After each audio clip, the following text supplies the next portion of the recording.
बात है। इस बार संघर्ष करना है जोरदार, ठीक है कि आप सबको जय जोहार।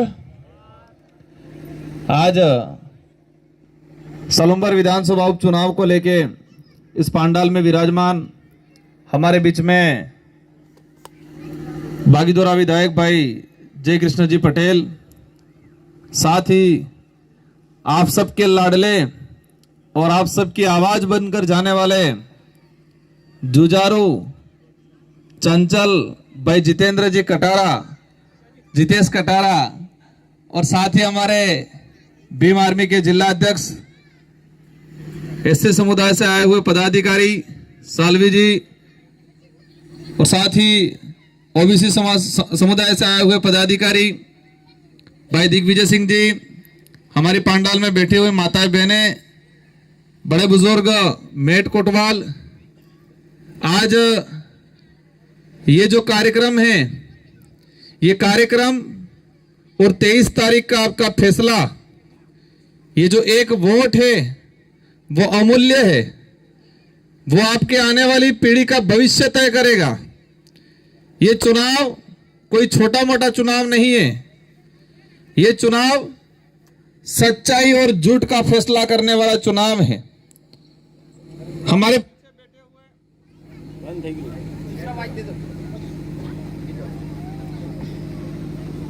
पीछे कहीं मिस्टेक हुआ लगता है।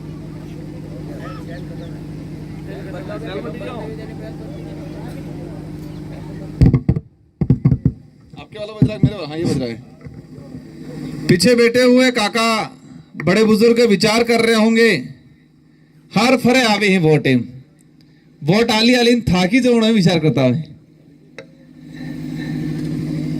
देश आजाद हुआ 1947 के अंदर और इस देश का संविधान लागू हुआ 1950 में। हमें विचार करना पड़ेगा ये वोट क्यों डालना पड़ रहा है और इस वोट डालने का अधिकार क्यों मिला, कैसे मिला। अगर उनकी चलती और आज भी जैसे भाजपा काम कर रही है, अगर उनकी चल जाए तो ये हमसे वोट देने का अधिकार भी छीन ले। ये लोग, ये देश आजाद कराने में हजारों लाखों लोगों ने अपना त्याग बलिदान दिया, कई लोगों ने अपनी जान गंवाई। मुगलों से, राजा रजवाड़ों से, अंग्रेजों से इस देश का आम का व्यक्ति, गरीब परिवार का बेटा लड़ाई लड़ा था। जब यह देश आजाद हुआ उस समय कल्पना की थी, जो तात्कालीन जो लोग थे उन्होंने विचार किया था अब देश आजाद हो गया, अंग्रेज भाग गए, लूटने वाले चले गए। लेकिन उनको यह नहीं पता था कि इस देश के अंदर बीजेपी और कांग्रेस के रूप में लूटने वाले पैदा होंगे। ये नहीं सोचा था उन लोगों ने। उस समय कल्पना की थी कि इस देश की आवाम जो शांति से, सुख से, चैन से, हर सुविधाओं से युक्त होकर इस देश में स्वतंत्र रूप से जिएगी, ये कल्पना की थी। अपने बाप दादा कहता कि आजादी पहले काला कानून तू, काला कानून में क्यों था तू? जो मुखिया होता वो सेनापति को आदेश करता कि ये दिन नहीं ये रात है, और सेनापति फिर कहता भले दाड़ो वे तो सारी सेना ने हो के तो ये दिन नहीं ये रात है, तो सारी सेना यस साहब ये दिन नहीं ये रात है।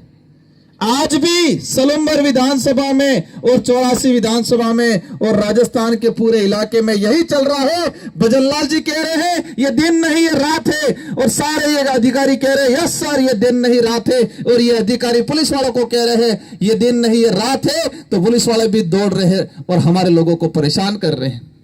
हमारे बीच में दिग्विजय सिंह जी बैठे हुए हैं, हमारे पास जिला अध्यक्ष, उनको परेशान किया जा रहा है, मुकदमे ठोके जा रहे हैं झूठे झूठे। मेरी भी हिस्ट्री निकाली जा रही है, माइनस पॉइंट कोई मिल नहीं रहा है, कोई मिला भी नहीं। उसको राजकुमार गाड़ी में फरेम कहे, राजकुमारी मकान बनाव जो बंगलो बनाव जो यार विधायक हो, विधायक ने तनखा आवे तो वो साइकिल में तो थोड़ा फरूंगा। एक मामूली सा चतुश्रेणी कर्मचारी, एक सरपंच अपना मकान में गाड़ी लाता है तो क्या विधायक नहीं लाएगा? 2 बार विधायक बना, सांसद हूं और मार गिरवाली नौकरी करे। बीजेपी वालों के पास कोई मुद्दा नहीं है, हो कहे राजकुमार गाड़ी में फरे, काली गाड़ी में फरे एम के मो काली गाड़ी एटले लावजो क्या દોડા દોડા જબ્બા બાજુમાં ફરીને દોડી દોડી ગાડી લઈને કાળા કાળા કામો કરતા હતા. મેં કીધું કાળી ગાડી લાવીને આપણે દોડા કામો કરવા એમ વિચાર કીધો અમને. इन लोगों के पास कोई मुद्दा नहीं है, एक ही कह रहे हैं अपने खिलाफ, विकास रुक जाएगा. हम कहें हो कहीं विकास रुक जाएगा. भाई दादा सलुम्बर में आपने 10-15 साल राज किया, लेकिन आज भी सलुम्बर के हमारे ग्रामीण इलाकों में इन पहाड़ों में बच्चों को स्कूल जाने का रास्ता नहीं है. आज भी स्कूल है तो स्कूल का कमरा नहीं है, और कमरा है तो स्कूल में पढ़ाने वाला टीचर नहीं है. आज कहते देश आजाद हो गया, देश ये कर दिया, देश विश्व गुरु बन रहा है, लेकिन हमारा गरीब आदमी जब हॉस्पिटल में जा रहा है उसको लाइन में खड़ा रहना पड़ रहा है 2-2 घंटे तक. हॉस्पिटल में इलाज नहीं मिल रहा है. ये कंडीशन बना रखी है, कह रहे देश विश्व गुरु बन रहा है. अंग्रेजों ने कम लूटा था, अंग्रेजों से ज्यादा ये लोग लूट रहे आज देश के अंदर. आज कह रहे हैं माहौल बढ़ा रहे, बीएपी वाले आएंगे, गेहूं बंद हो जाएगा, पेंशन बंद हो जाएगा, छात्रवृत्ति ये हो जाएगा. आज ये पीछे बैठे पढ़ने लिखने वाले कई बच्चे होंगे, 3 साल हो गए छात्रवृत्ति नहीं आई है. और बार बीजेपी वाला अहमदाबाद अपने बाहरे आनंद गाड़जी मोकले हम कहीं. हमारे पढ़ने वाले बच्चों की छात्रवृत्ति नहीं आ रही है, बड़े बुजुर्गों की पेंशन नहीं आई थी, 3 महीने हो गए थे, हमने लड़ाई लड़ी, हमारे विधायक ने लड़ाई लड़ी, अभी 2 महीनों की आई है, 1 महीने की अभी भी बाकी है. मैंने गेहूं के लिए बोला था, मैंने ये कहा था कि आप 12,000 का बाथरूम नहीं दोगे चल जाएगा, लेकिन आप हमें अच्छी शिक्षा दे दो, आरक्षण का अधिकार दे दो, जल जंगल जमीन का मालिकाना हक दे दो, हम अपने आप कर लेंगे, 1.5 लाख का बाथरूम बना देंगे. 12,000 में बाथरूम बने, 2 ट्रैक्टर बाटालावा कटला पड़ी 100,000, एक दरवाजा कटलम था 100,000 पूरा था ही गया. हमें छोटी मोटी योजना अच्छी बातें मिलना चाहिए. आज 2 रुपए किलो गेहूं मिल रहा है, ये किसकी देन है? छोटी पार्टियों की देन है. कांग्रेस के लोग कहते हैं, रोटियां सेकते हैं कि हमने 2 रुपए किलो गेहूं शुरू किया, कहते हैं रोजगार गारंटी लागू की, लेकिन ये किसकी वजह से आया? देश के अंदर पहली यूपीए सरकार बनी, मनमोहन जी प्रधानमंत्री बने, और प्रधानमंत्री बनने से पहले कांग्रेस के पास पूर्ण बहुमत नहीं था, और उस समय कहा छोटी पार्टियों को 17 पार्टियों वालों ने समर्थन दिया, और समर्थन देते वक्त शर्त रखी कि आप देश के अंदर रोजगार गारंटी नो कानून लावोगा, ते में समर्थन करा. मनमोहन जी और सोनिया जी को, कांग्रेस के नेताओं को कहना पड़ा मजबूर में हाँ. से छोटी पार्टी और सामाजिक मूवमेंट के लोगों ने कहा कि देश में खाद्य सुरक्षा कानून आना चाहिए, और उन्हीं की बदौलत आज जो गेहूं आ रहा है वो आ रहा है. अब उन्होंने इसमें क्या कर दिया, इस योजनाओं में भी करोड़ों का भ्रष्टाचार करने की चाल चली. ये यूपी बिहार हरियाणा से गेहूं खरीदते हैं 25 से 26 रुपयों के अंदर, और हमें यहां घटिया गेहूं देते. ये गेहूं वाला जो मामला है, इसमें लाखों करोड़ों का घोटाला करते हैं. बेथे की खरीदी 5-6 रुपयों में, और इन्हें आली 26 रुपयों में. आपण तो हालांकि 2 रुपये में मिले, लेकिन सरकार से, सरकार के राजकोष से सरकार ने कोटा थे कि कटलो जाए 26 रुपया. और 99 पूछी लीजो आसपास कोने कर्मचारी था, राशन कार्ड में नाम रहेगी तो पेला थोड़ा थोड़ा मળી के 27 रुपया भरा पड़ जाए 1 किलो ना. 38,000 28 रुपया. हाँ, यह बे कहीं आनंद परिवार थे कि 38,000 रुपया भर जा पासा. 1 किलो गेहूं गेहूं कटलम आवे है 25 से 26 रुपए में. भले हमको 2 रुपये मिल रहा है, लेकिन वो गेहूं बीच में खराब आया था. हमने आवाज उठाई कि डूंगरपुर, बांसवाड़ा, उदयपुर के अंदर जनता रहती है, जानवर नहीं है, तुम जो खराब गेहूं दोगे. मैंने लड़ाई लड़ी, मैंने वो गेहूं बदलवाया. तेबारू के राजकुमार गौ बन कराड़े पे. ये लड़ाई अस्तित्व की लड़ाई है, इस देश को बचाने की लड़ाई है. ये लड़ाई किसी सलम्बर वाले, किसी जाति विशेष से हमारी अकेले की लड़ाई नहीं है. ये राजकुमार रोत या जितेश भाई अकेले की लड़ाई नहीं. आज देश के जो हालात हो रहे हैं, कह रहे हम नौकरियां दे रहे हैं, कहां नौकरियां दे रहे? सारे प्राइवेटीकरण करें. स्कूलों के अंदर विद्या संबल के तहत, कॉलेजों में विद्या संबल के तहत कॉलेजों की हालत खराब कर दी है.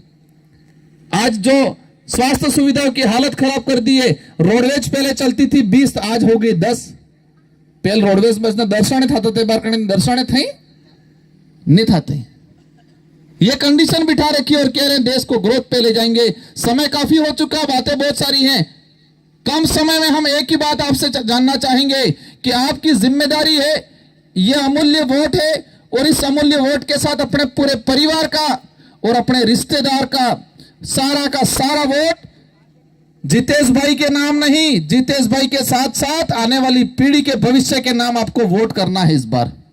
और कांग्रेस बीजेपी वाला लागू जुझे, अभी मैं देख रहा था बीजेपी वाले क्या कर रहे हैं, भी कांग्रेस थे कि टक्कर एम कहीं सलूम्बर में किने थे कि टक्कर एम पूछी या कांग्रेस थे कि टक्कर एम कहीं, और कांग्रेस वाला हो लगी सलूम्बर में किसी से टक्कर नहीं है, सिर्फ बीजेपी से टक्कर एम कहीं।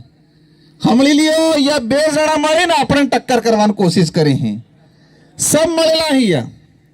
पिछली बार भी सलूम्बर में यही हुआ था।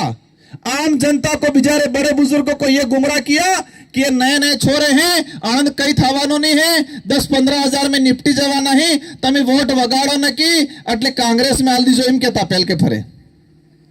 ये बार फिर एम कहीं कांग्रेस तो कहीं टक्कर में ही नहीं है और बीजेपी भी अब कहीं टक्कर में नहीं है, लेकिन भारी बहुमत से सलूम्बर की सीट जितनी है तो सरकार को भी पता चले कि हमने आदिवासी समुदाय के साथ, इस क्षेत्र में रहने वाले सभी वर्गों के साथ अन्याय किया, युवाओं के साथ अन्याय कर रहे हैं। इसलिए ये लोग एक मुफ्त, एक साथ, एक तरफा जितेश भाई को जिता के भेजा है, ये एहसास होना चाहिए।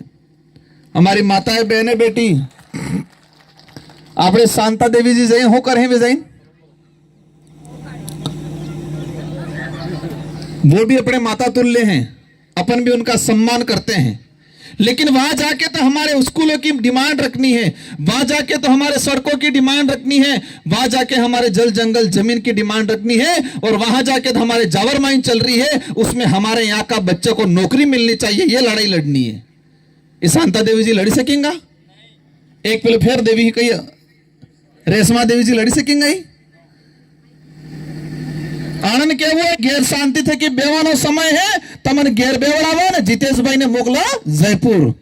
ई क्या हुआ अपने प्रचार में एक उस काम के हुए कि तुम्हारे उम्र था ही शांति थे कि गैर बेवो है और जितेश भाई मोकलवा है जयपुर।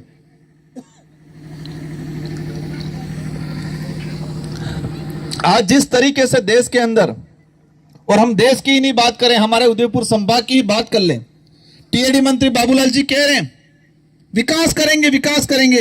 3 से 4 बार विधायक रहे, भी मंत्री है। इनके विधानसभा क्षेत्र के अंदर गरीब बच्चों को बेचा जा रहा है, बोली लग रही है, बोली बोकड़ान बोली लागे हम। हमारी बहन बेटियों का सौदा होता है गुजरात में, उनकी विधानसभा में। 14-15 साल के बच्चे को स्कूल क्या है, स्कूल हो के वही नहीं खबर है, किताब ने सोपड़ी हुए ही नहीं खबर है। ऐसी हालत खराब कर दी झाड़ोल फलासिया में, और अब ज्योति उठा के चल पड़े हैं कि मैं विकास करूंगा। भाई आपके विधानसभा में क्या किया, यह समझने की बात है। ये लड़ाई, ये मुहिम इसलिए तैयार हुई है कि कांग्रेस बीजेपी ने हमारे साथ अन्याय किया, भेदभाव किया, इस इलाके के विकास को रोकने का काम किया, और हमारे यहाँ एजुकेशन सिस्टम खत्म कर दिया, और हमारे पढ़े लिखे आदमी आज गुजरात बीएड करके गुजरात मजदूरी करने के लिए जाने के लिए मजबूर हो रहे। अभी जानकारी मिली है, और ये वीडियो गुजरात वाले भाइयों तक भी जाना चाहिए कि गुजरात में एक मजदूर करने वाला व्यक्ति कहीं दिन नीचे पड़ी जाए, कहीं दिन हादसों थाई जाए, कांग्रेस बीजेपी वाला कोने नहीं जाए, उस समय भारत आदिवासी पार्टी का कार्यकर्ता खड़ा रहता है। वहां उस इलाके में जाते हैं, गुजरात के अंदर कोई भी हादसा होता है तो हमारे विधायक खड़े रहते हैं, हम खड़े रहते हैं। और इतिहास में पहली बार गुजरात में प्रवासी मजदूरों के लिए भारत आदिवासी पार्टी ने वो ऑफिस खोली है, न कि कांग्रेस बीजेपी ने। ये बार हम जो गाड़जी करी तो गुजरात मोकले लीवा बल्ले। लेकिन कोरोना काल आया, कोरोना काल में हमारी बहन बेटियां, हमारे भाई गुजरात से पैदल चलते चलते आए, 400 किलोमीटर पैदल चले। मैंने जाके देखा रतनपुर बॉर्डर पे, जब मैं विधायक था मैंने गाड़ियां लगाई 4-5, मेरे आंसू टपक गए थे जब हमारी बहन बेटियां मुड़का माते थेलोन काक में सुरुल ने हिंडती हिंडती आती थी। तारीख ही गया था बीजेपी कांग्रेस वाला, कोणाम फेई गया था कि कोरोना थाई जाए एम करीन के नकल जाता है, यहाँ कोरोना डिजाइन करी ने कोणाम फेई गया था। जब कोरोना आया तब हमारे बहन बेटियां, हमारे भाई पैदल चल चल के आए, और आज वोट लेने तो गाड़ियां भेज रहे हैं। मैसेज चलवी कि पेली डबल पेली कई गाड़ी कहीं डबल वाली स्लीपर मोकला एम कहीं हुता हुता आवजो एम कहीं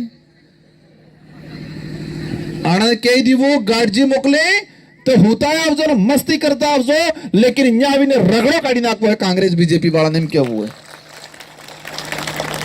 वाटे खबरा भी पीवड़ा भी एक कई काली तो ले लीजो कई दीजो इतनी व्याज है मूल दंडते बाकी है मूल दंडते जीतू पाइन जिताड़ी ने मोकलंगा ते आवेगा एम के वो है। इसलिए आज ये पंडाल में जितने भी साथी हैं आज से आपको लग जाना है। मेरी बात सुनी पूर्व वक्ताओं की बात सुनी इसका मतलब ये नहीं आपने सुन लिया हंस लिया तालियां बजारी नहीं ठान लेना है। आज आपको एक एक साथी घर पे जाके फोन करेगा मामा को बुआ को अपनी बेटी को अपने जो भी रिश्तेदार है सबको फोन करेगा और कहेगा एक कुछ कर वो इन बार तो सलूंबर में रगड़ो काटो है मुझके वो है। सभी ठान के जाना है एक एक व्यक्ति 500 वोट अलाड़वा है और मतदार ने दाड़े बीजे दाड़े तो अपने देव दिवाली है सौदे आपने कहता नहीं कहता बाबा डोकरे होता हो के जागो हो जागी जाजो हम तो बाबा डोकरे 14 तारीख की जगाड़वा है लेकिन 13 तारीख की तमें जागी जाजो हो तमें 13 तारीख की हुई जोगा तो आबा वाली पीढ़ी नो नुकसान थाएगा इसलिए 13 तारीख की तो अपने जागो है 14 तारीख की बाबू डोकरा जगाड़वा है। इन्हीं शब्दों के साथ आप सबको धन्यवाद आभार जय जोहार।